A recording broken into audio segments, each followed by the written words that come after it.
Happy Friday. Good evening here. Good afternoon out west. I'm Brian Sullivan. All that and more coming up across the hour. But first up on Last Call, rough week for United Airlines and Boeing, somehow even getting worse. Today, look at that. A United Airlines Boeing 737 rolled off the runway shortly after it landed in Houston, Texas. Looks like the landing gear broke. Thankfully, nobody was injured. And next, as we showed you yesterday, a United Boeing 777 taking off from San Francisco en route to Japan apparently lost a tire, had to be diverted to Los Angeles. The tire crushed some parked cars, but miraculously, nobody was injured. Could you imagine if that would have landed on the New Jersey Turnpike or I-95 or I-5? And on Monday, some shocking video of fire apparently spewing out of one of the engines after takeoff on another United Boeing 737 flight from Houston to Florida. United says the flight returned safely to Houston and passengers were put on a different plane. And believe it or not, that is not all that has happened just this week.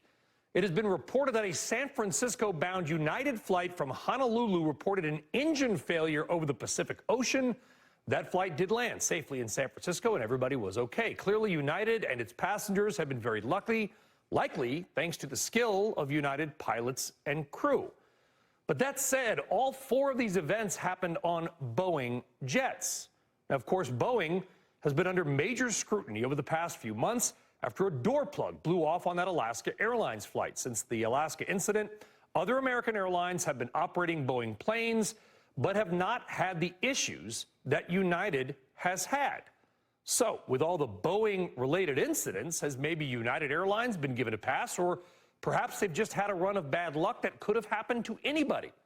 Oh, and by the way, it should be noted, shares of Boeing's European competitor, Airbus, all that stock is doing is hitting record highs. Let's talk about this. Air travel and Boeing and United and everything else.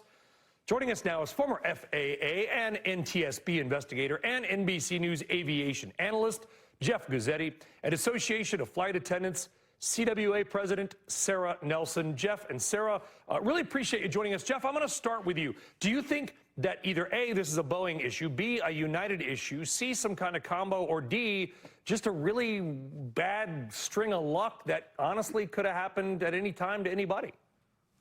I choose E, which you didn't mention, which is all of the above plus some. So we just don't know yet what happened in each of these United events. Given the initial circumstances, I don't think they're Boeing related at all. I think it's more of a maintenance or operational issue. So United Airlines will probably have some role to play there, but we just don't know yet. I do think it's just a coincidental spate of incidents. No one was injured. These happen every day in the airline industry, Brian. There's just a lot of attention being paid to them now, but they shouldn't happen, don't get me wrong, but they do happen given the fact that there's tens of thousands of commercial airline flights that occur each day. Yeah, but, you know, Sarah, I think we frame it in the way that Boeing, you know, they shut down the 737 MAX program for 2 years because of 2 fatal accidents. They've come back, the door plug blows out. And by the way, a big shout out. I'm on United almost every single week. So I appreciate everything everybody in that cabin is doing to keep us safe, believe it or not. But it does seem just like a lot of stuff in a short amount of time. It's a lot in a short amount of time, and the crew absolutely performed at their best in each one of these incidents, and we do owe them a lot of credit. But this is really a reminder also that aviation has been the safest form of transportation for quite some time now. That is because we've gone to a risk-based security model where we have been able to try to predict incidents before they happen, layer on redundancy of safety measures so that if something gets missed, there's something else that can catch it and keep everyone safe. And luckily, no one was injured, no lives lost this week, thank goodness, because of those redundancies. But that also includes the manufacturers, the airlines themselves, the government, ATC, and the safety inspectors. The FAA safety inspectors are so important.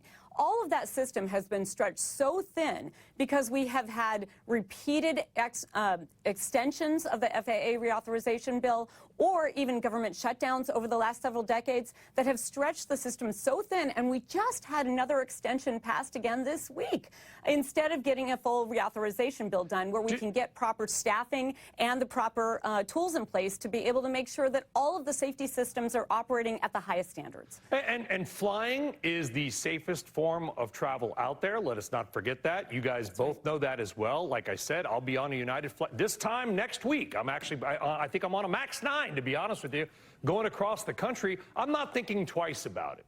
That said, Sarah, do all of your union members and all of your colleagues, do they feel as safe now as they did a couple years ago? Flight attendants are expressing real concern, and we certainly have heard from the Alaska flight attendants who are very angry that they never should have been put in that position on Flight 1282, and the flight attendants who were working that flight certainly feel that way, and so do all of their colleagues who were flying on that aircraft before the incident happened, and all of the other planes that had not been properly inspected.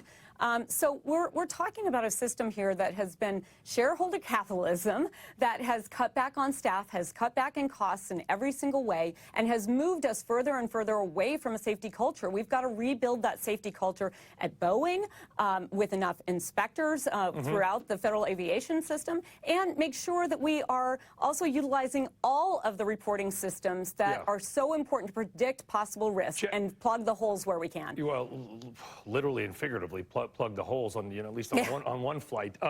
Jeff, number one, do we have a staffing issue? Listen, went through pandemic, a lot of people lost their jobs. Are we back to the staffing levels that we should be at? And if you were if you became the airline or transportation czar tomorrow, what will be the first thing that you would do? Boy, that's a tough question. Well, one of the first things is to ensure what Sarah was talking about. We need a fully staffed FAA, fully funded FAA. We also need to change the safety culture, to improve the safety culture, move away from profits and money to safety, because safety is going to drive your profits and money, quite frankly. But I would ensure that the recruiting and retention of airline pilots, airline mechanics, and airline flight attendants be made a top priority, because they're harder and harder to find, and that does put a strain on the safety system. Jeff and Sarah, listen, an important discussion, a good discussion. Again, flying remains the safest form of transportation, but it's just been a tough week for United and really for Boeing, but we appreciate it. Hope you guys have a good weekend. Thank you very much. Thank you. Take Jeff's words to heart. Thanks, Jeff. All right, there you go. Thank you. Now to the markets and your money.